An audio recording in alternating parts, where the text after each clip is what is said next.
Welcome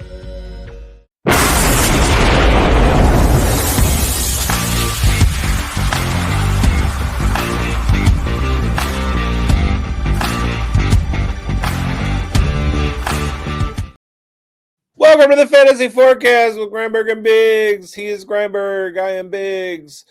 This week, we are here.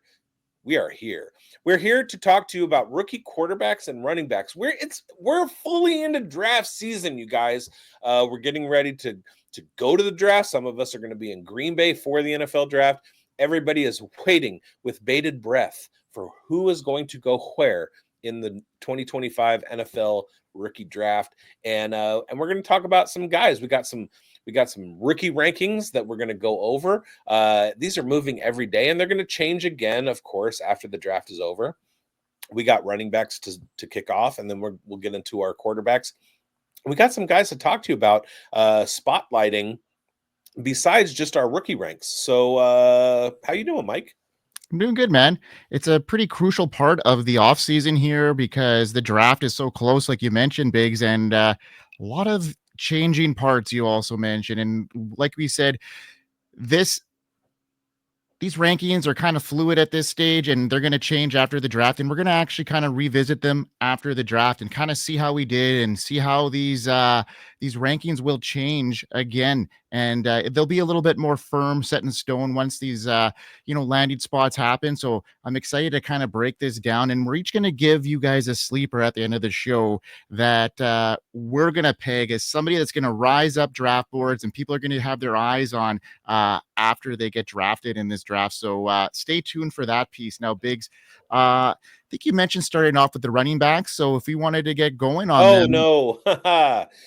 We were supposed to start off with the quarterbacks, but we can do the running backs. I'm here for it. Yeah, so I have my top 5 rookie running backs at the moment. And one of the things about shows like this is that it's not only important to talk about where we have the running backs ranked or the quarterbacks ranked at this moment, but also it's for you, the viewer out there in fantasy land, to start hearing some names and start thinking about some guys that you haven't thought of yet, or that you haven't heard of, or that you haven't considered as high on your rankings board as maybe we might talk about. So let's talk about our top 5 rookie running back rankings. We have pretty much some consensus on a couple of them. But for the most part, I'm looking at number 5, Ollie Gordon. I'm going with Gordon simply because of his performance in 2023, and things can happen. I understand that 2024 wasn't a great year for him, but things like that happen. And so what he falls into is the category of post-hype sleeper, which means that everybody was all over him in 2023. Ollie Gordon, he's so good. And then people stopped talking about him because other people started steaming up draft boards and rookie and rankings boards. And so Ollie Gordon is kind of the forgotten guy, but he still hits a bunch of those thresholds that we want to see as far as size, RAS, things like that. My number 4 is Quinshon Judkins. I really like Quinshon Judkins, and I have him over his Ohio State counterpart. And the reason specifically is because I think he's going to be more durable in the NFL than Mike may think he is. My number 3 is Kaleb Johnson. Now, Kaleb Johnson is an interesting story because he came out and he ran a 4.57, 4.58 40 at the combine, and everybody is kind of down on that. But the thing is, when you go back to the tape, you look at Kaleb Johnson running, and he does really well inside, even though he doesn't have that speed that we're looking for in the 40, but he also has a whole bunch of breakout runs. He had an incredible year with a ton of yards for Iowa. And here's the thing about Kaleb Johnson. In 2024, well, let me go ahead and get to that in my spotlight. I'll talk more about Kaleb Johnson in a minute. Spoiler alert. My number 2 is Omarion Hampton. Everybody pretty much has Omarion Hampton at number 2, except for somebody else that will go nameless. And then my number 1 is Ashton Jeanty. Jeanty kind of like jumps off the board analytically. And as much as I don't want him to be the number 1 because he is consensus and I tend to fight with consensus, analytically, it just looks like he is the dude to go after at the number one spot. And so he is my default number one. He's going to go number one off the board, and that draft capital is going to, I mean, he's going to be the RB1 this year. That's it. So let's go to Grindberg's rookie running back rankings, and then we'll do our spotlights. How's that Yeah, sound? let's do that. Okay, well, you know what? We're kind of similar. I like a couple of the guys a little bit different in size and some of their catching abilities, is if you will. You got a guy outside of your top five that I have pretty high up my board here, and I'll talk about him in my spotlight. I got Kaleb Johnson as my number five. Obviously the combine hurt him a little bit. So, he shut down the board. There was talk about him, floating inside the 2 or 3, kind of very similar to where bigz has him. My number 4 is Quinshon Judkins. He tested super well. His relative athletic score went through the roof. So I was looking for that, and I was really happy to see where he developed. I got O'Brien Hampton as my number 3. Yes, I know that's probably outside of consensus at this stage, only because I really like Travion Henderson and the upside he brings as far as a pass catching back. And I'm going to talk a little bit more about why I like him and a situation, if it occurs, why he is my number 2. And then Ashton Jeanty, it's the chalk pick here, but he's got all the metrics that is screaming high value, and he's going to be a dynasty asset for years, and he's going to come out of the gate, depending on where he lands, and probably be a top 10 running back out of the gate in redraft leagues in 2025. So bigz, let's get your deep dive take here on Kaleb Johnson and why you're so high on him headed into the draft.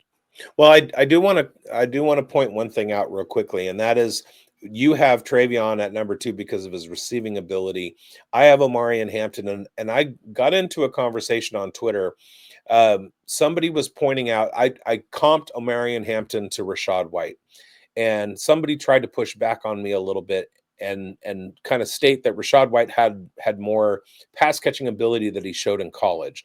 And so I countered with a couple of guys.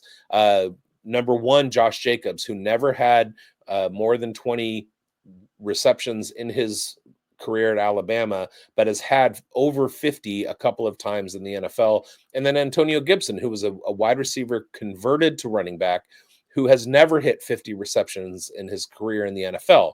So receiving ability in college, O'Brien Hampton has hit the 20 reception threshold, which is what we look for in college production. And as long as they hit that threshold, just because he didn't catch 50 passes or 60 passes in college doesn't mean that he can't. And Josh Jacobs is the perfect example of that. Antonio Gibson is the perfect example of going the other way. Just because they did doesn't mean that they will. So that's the only reason that I kept Travion out of my top 5, because I like the upside of the other guys as far as like workhorse backs, and Travion Henderson, I think, is going to, at least in the beginning, slot more into the third down spell running back, swing back, that kind of thing. Well, That's the only reason. I also know, like, the type of the archetype of running back that you like typically is the bigger style bruiser, first, Thick second boys. down. Yeah, the big boys, right? Like last year, you're really high on Braylon Allen and Audric Estime. And if those guys end up getting into that first down kind of role, they're going to be the bruisers that are going to really, rack up those touchdowns and be reliable in your fantasy lineup. So I can see why you like these kind of guys. And if one of those hits, they're going to have those longevity, 3-4 years there of real high octane kind of touchdown dependent kind of production, and they're going to be very good for you. But for me, I like the pass catching backs, and that's why I'm really high on Trey. So like, talk about Kaleb, man. Oh, I've got a pass catching back for you. Yeah, let me get into the spotlight, and that's Kaleb Johnson. Hit it.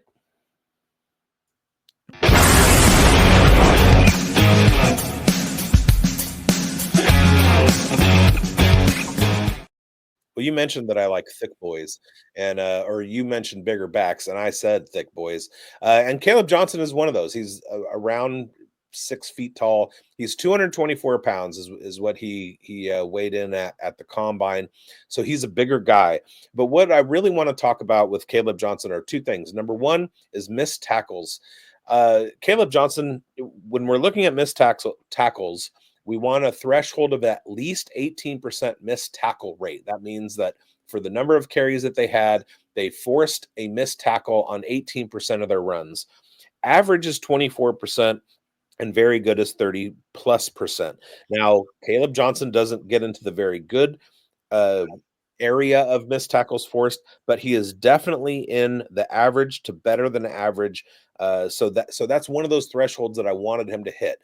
It shows that he does have some elusiveness, even though he's one of those bigger backs. The thing about that, though, is that in this 2025 rookie class, Kaleb Johnson was the leader in bad box percentage. What that means is he saw more loaded boxes where there are more defenders than blockers than anybody else in this class. Jeanty was second with 54.4 bad boxes seen, and Kaleb Johnson was first in 57.2. So over half the time, these guys are looking at linebacker and defensive line boxes where there are more defenders than there are blockers. Kaleb Johnson managed to have a 1,500-yard rushing season for Iowa, facing the worst box percentage of any running back in the class. That is something that is super, super important to me, and one of the reasons why Kaleb Johnson has moved up my rankings. As far as watching this tape, he looks good. He's a downhill runner. He's definitely a between the tackles runner. But the fact that he faced worse competition or harder competition than just about anybody else in the class and still managed to be an elite producer, that says huge things for me about Kaleb Johnson. That's why he's my spotlight running back. And what do you got? What do you got, Mike? Let's hit it there, Schultzy.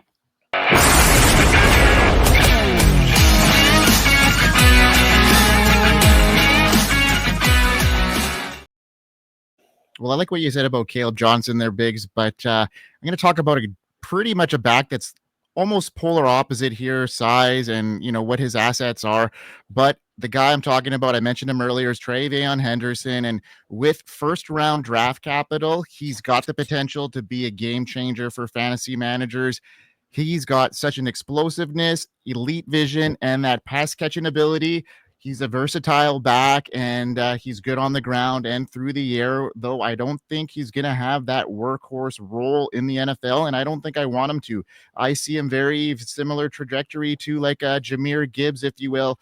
Jahmyr Gibbs light. I'm not expecting that type of production, but I do see a very similar, path to success.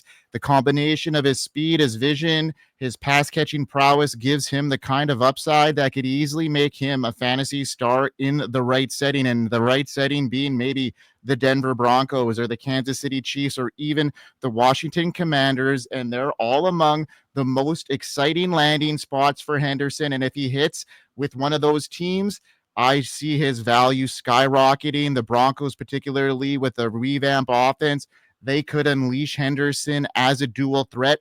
While the Chiefs may not have that in mind for him, but he's a dynamic playmaker. And with Patrick Mahomes in the lineup, that could be great to showcase his explosiveness in space. The Commanders also have a solid offensive line with bringing in Jeremy Tunsil, and, Deebo Samuel's going to take some pressure off of that run game. So I just see if he lands there, his rocket soaring value could just be outstanding here. So looking at Henderson, he's got 0 career fumbles on 667 offensive touches. He's got elite ball security. He averaged 6.4 yards per carry on his final season in college. In 2023, he saw 30 passes, and it just shows that he's got that ability. I like his situation, and if he can get first-round draft capital and land in one of those spots, he's going to catapult these guys in front of him, and that's why he's my number 2, just because also longevity maybe in the league as well. He's not that big kind of guy that's going to take a lot of hits, especially if he's going to be a complimentary back, like kind of a Jahmyr Gibbs who handles 15 to 20 touches. I think that he could have a longer career here, so that's why I like him a lot. Well, let me say a couple things before we bring Schultze on. First is Laramie Baramy, and shout out to the good place. and then I forgot the other one. But yeah, go Classic. ahead, Chelsea. Okay, I also have Travion as my number 2. I love this dude. He's an absolute home run hitter. I think his game is made for the modern NFL. The Jahmyr Gibbs stuff is spot on, right? Like just an absolutely explosive package, just like ready. I mean, this dude's ready to take one to the house any moment of time. You talked a little bit, I forgot what phrase you used, Biggs, about Ollie Gordon, but like prospect fatigue, right? Mm-hmm. We have the same vibes going on here. Broke out as a not a rookie, almost a rookie, a freshman, and it's kind of been a little bit of a afterthought.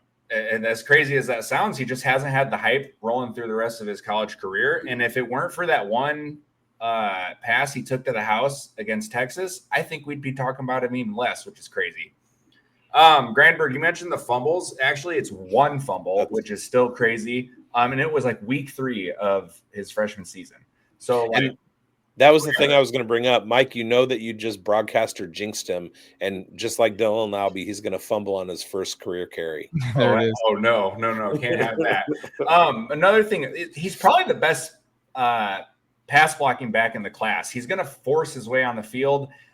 I don't care about landing spot. I'm going to be honest. I think the talent here is undeniable. Now, you mentioned the Chiefs. I don't want that because I don't want another Clyde Edwards-Helaire situation where everyone's flocking to my guy, right? No, I want my guy. I don't want the hype to go that strong. But the last thing I got here for him, man, I see some Breece Hall out of this guy. The way he just explodes out of the backfield, just takes it to the house. That pass against Texas I just mentioned, like Breece had that game against the Broncos where he took a couple pitches like outside and just you see the space and he's just gone, man. And I see the same stuff out of Travion. Like I said, I think the talent's undeniable.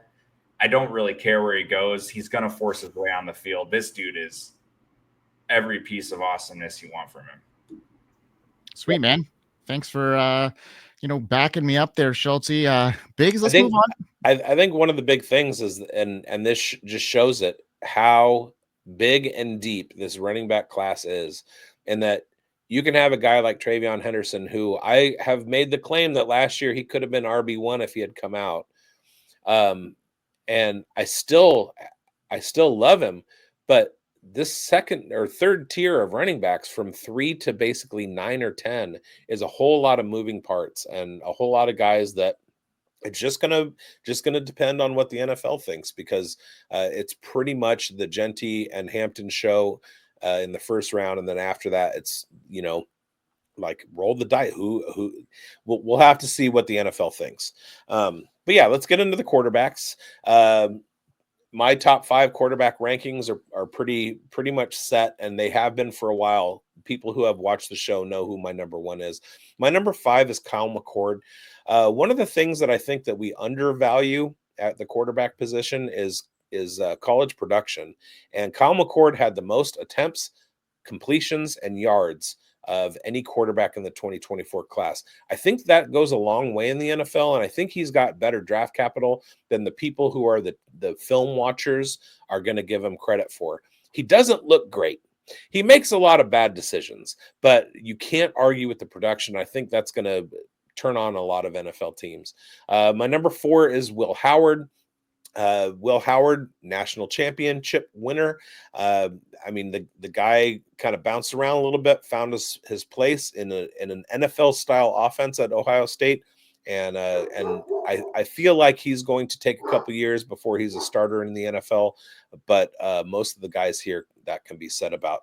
Number 3 is Shedeur Sanders. The only reason I have Sanders at 3 is that he's going to get the draft capital, but I'm still not convinced that he does anything in the NFL, especially as a rookie. We all saw what Caleb Williams did last year. Sanders was in a very, very limited offense at Colorado. I don't think he's ready for the NFL. And if they start him right away, I think the perfect situation for him is New York. Draft him to the New York Giants and then allow him to, get some Jameis Winston and Russell Wilson verbiage in his ears for a season or 2 before he finally comes out. My number 2 is Cam Ward. Again, it's a draft capital thing. I think he makes a lot of really bad decisions, but you can't argue with the talent. The Titans are going to take him probably with the first pick, and that kind of draft capital you cannot argue with. He's going to get a shot, and if he breaks out in the least, he's going to be a fantasy value. My number one is Jaxson Dart, and I'll get into him a little bit more in the spotlight. But yeah, Jaxson Dart has been my number one since I saw him at the Senior Bowl. And I have a lot of high faith in Jaxson Dart. Yeah, I mean, I do too, bigz, as a guy that I also have highly ranked, not quite as high as you, but for me is my number 5. I don't have McCord, but I do like McCord and how you mentioned all his upside there as far as, being a complete quarterback. But I like Jalen Milroe just because of his upside that could be in fantasy football. You mentioned McCord being more of an NFL style quarterback ready, where Jalen Milroe maybe not so much, but that rushing upside he presents, and if he's got the opportunity with some draft capital, that's why I have him there. Will Howard, same sentiment with him, and then Shedeur Sanders. I like what you said about getting him some time to incubate under maybe a veteran. I like that call. I don't see that happening with him. Potentially, I hear a lot of rumblings of him going to the Browns, which I don't like that landing spot whatsoever for him, to be honest. I think he's going to struggle, like you mentioned, his first year, and that's why I have him where I do. And then Jaxson Dart is a guy that I like at my number 2. You kind of pushed me towards him, and then I started looking a little bit further into him, bigz, and then I pushed him ahead of Shedeur Sanders, especially if Jaxson Dart can get first round draft capital, bigz. I really like his situation, and it's sounding like he might be coming in at the end of the first, hearing the Steelers being more and more involved with his name. So it'll be interesting to see if he does garner that first round draft capital. If he does, then definitely I think we're ahead of the curve here with where we rank him. And then for me, Cam Ward, he'll be my spotlight. So I'll get a little bit more into him because of all the talk that's going around right now about him being the number 1 overall pick. And you mentioned a couple of things that I'm going to talk about in my spotlight there. So why don't you head up and talk about your Jaxson Dart, my man? Okay.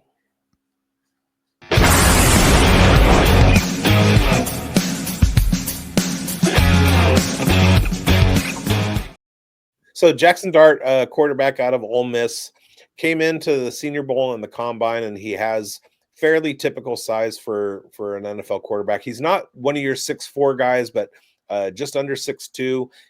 He fits the bill.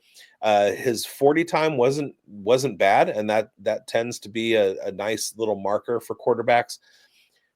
What really impresses me about Jaxson Dart is the film that I've watched.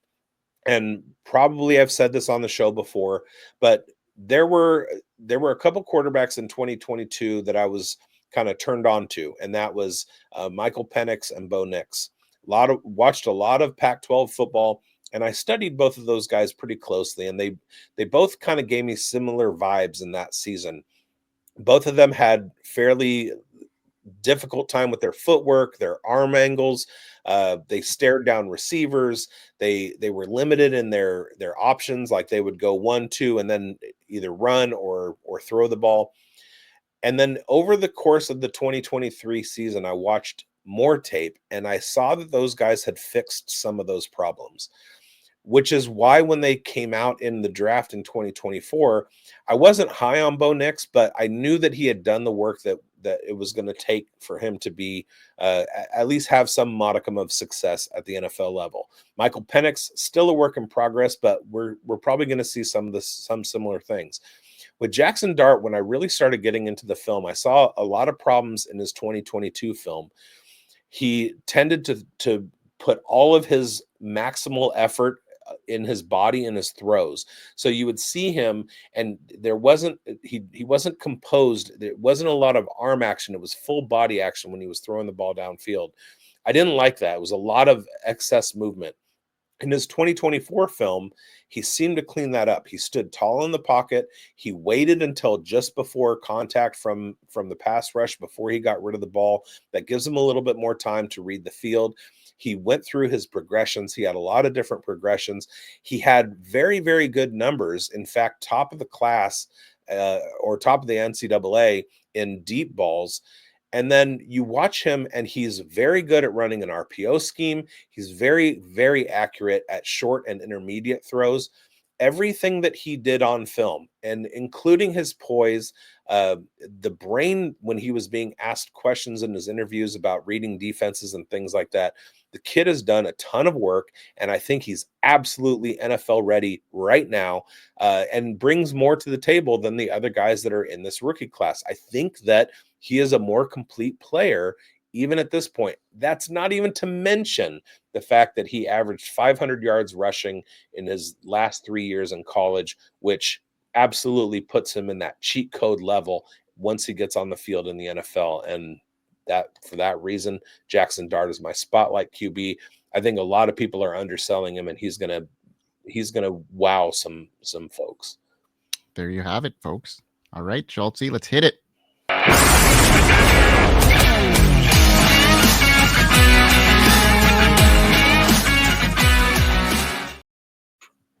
So for me, we're just about a month away from the draft, like we mentioned, and Cam Ward, he's now emerged as pretty much the clear-cut favorite as the number 1 overall pick, and he's going to probably go to the Titans unless a deal happens.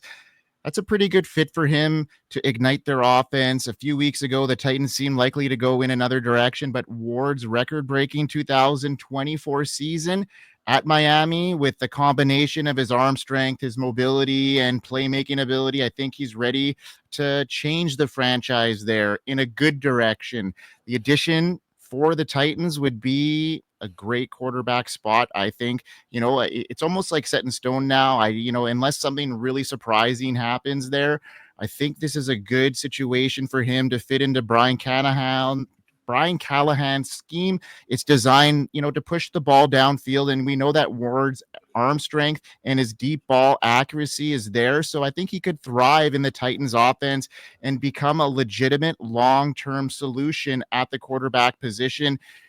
It's looking good for him there, I think. 4,100 passing yards last year, 9.5 yards per attempt, a pretty good 67% completion percentage. And, he was also good on the ground as well, with over 300 rushing yards. So I think he's got good value headed into this year, and he could finish as a top 24 quarterback easily in the right situation. And I think the Titans here is the right situation for this rookie, and I think he's going to be set up to thrive here. So good on him, and hopefully he gets there. What do you think about that, bigz? Yeah, I think one of the things is opportunity, and Cam Ward is going to get the opportunity, especially as the first quarterback off the board. He's going to be able to start right away, and that's super, super important. So yeah, he's definitely one of the 2 quarterbacks that I would be willing to roster in my dynasty drafts. There you go. All right, so let's talk about a community here, Schultze. Let's get our community buzzing. We are here. FantasySportsAdvice.com, offering the best fantasy sports social media platform. Why join endless Discord communities or the trolls of Reddit? Fantasy Sports Advice is a community designed to help you win with 24/7 support. Go to FantasySportsAdvice.com and become a pro member for unlimited access. Again, go to FantasySportsAdvice.com today. Heck yeah, today, right now, go do it. Go Pause now. this video, go do it, and then come back. All right, let's get into our sleepers, because I have a sleeper for you. Now, unless you are a close follower of mine, you likely have never heard this name before. And my sleeper is a running back, and his name is Larison. Lan is his first name. Larison is his last name. And it's not just his mustache that makes me want to draft him. This kid, and I call him a kid, even though he's probably one of the oldest running backs in the draft class. He had his pro day the other day. Now, he was in the FCS at UC Davis, which is my hometown school. So I was an early adopter. I saw him in 2023, and he put together some games that made my eyes pop. And then even did better in 2024. He had 1,465 yards rushing and over 800 yards receiving. Like, the guy runs routes. He's got great hands. If you watch the film, he's hurdling over guys. He's making one-handed catches all over the field. He's just an athletic marvel. He's 6 foot tall, 215 pounds. Let me get into some of these pro day numbers. All right. So first of all, he wasn't able to compete at the Shrine Bowl or the Senior Bowl because he sprained his ankle, and he had what's called tightrope surgery, where they do a non-invasive ligament repair in the ankle for a high ankle sprain. So he did that in the FCS playoffs and still was able to come back on March 31st for his pro day and run a 4.46 40. He ran a 4.46 40.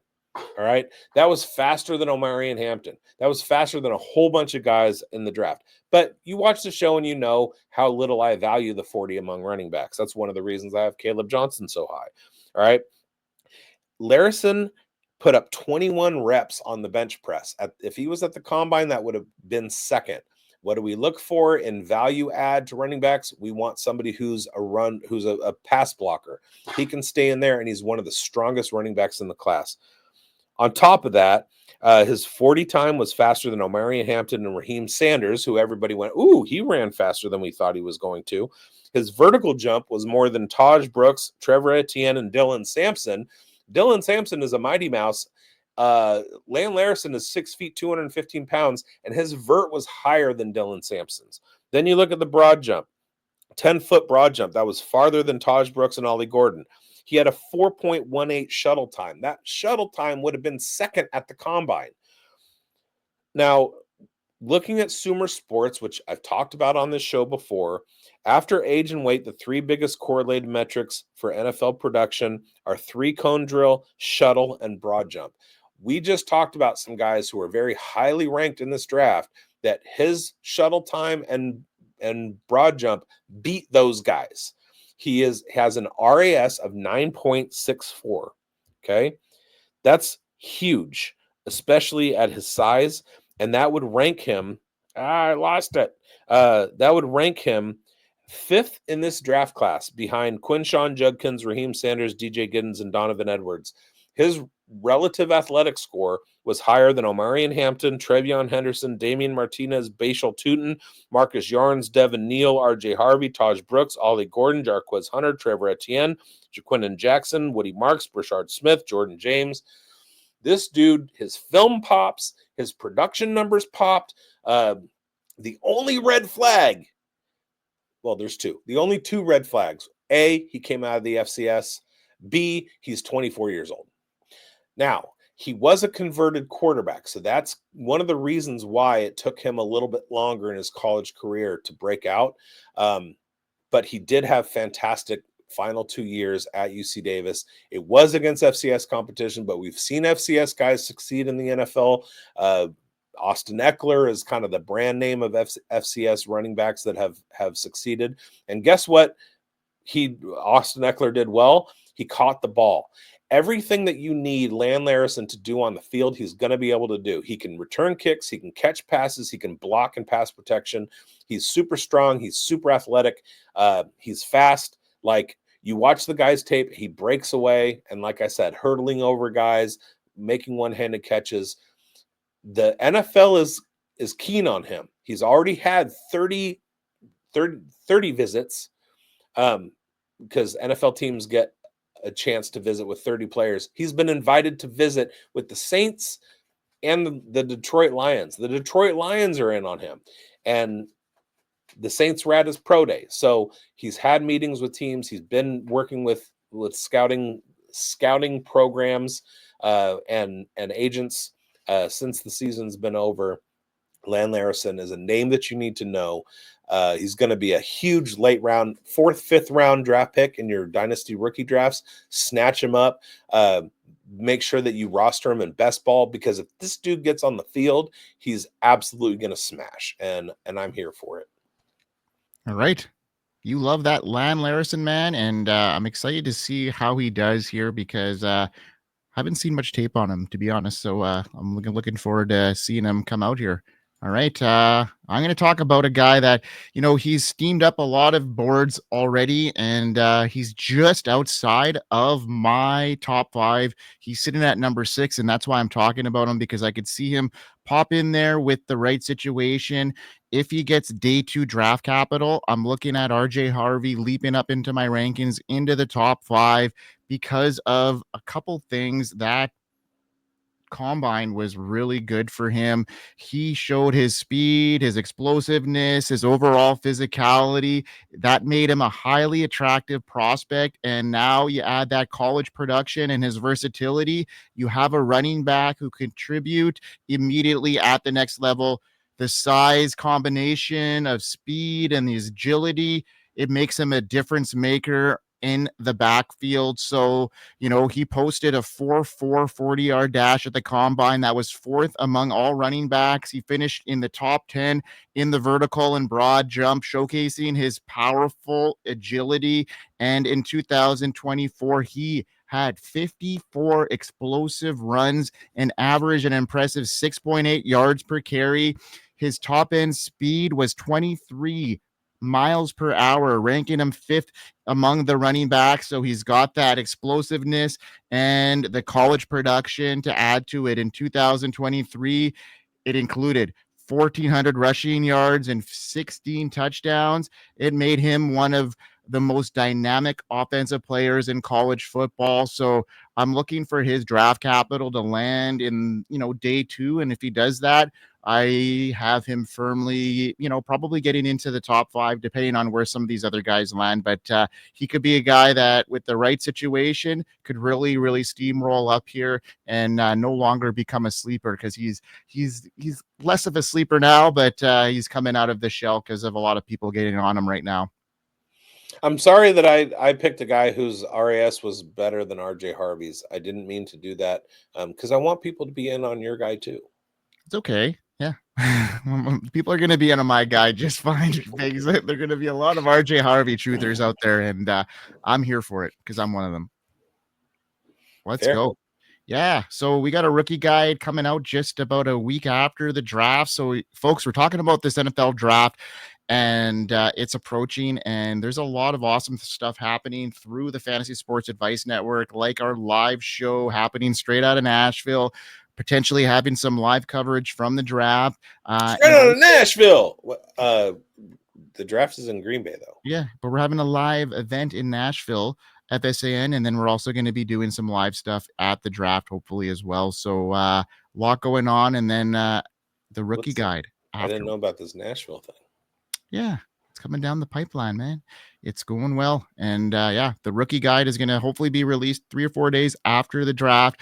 Once we update all the landing spots and everything like that. Biggs, you want to kind of talk a little bit more about it and send us off like you always do so well? Watch for the rookie guide. Bye. Bye.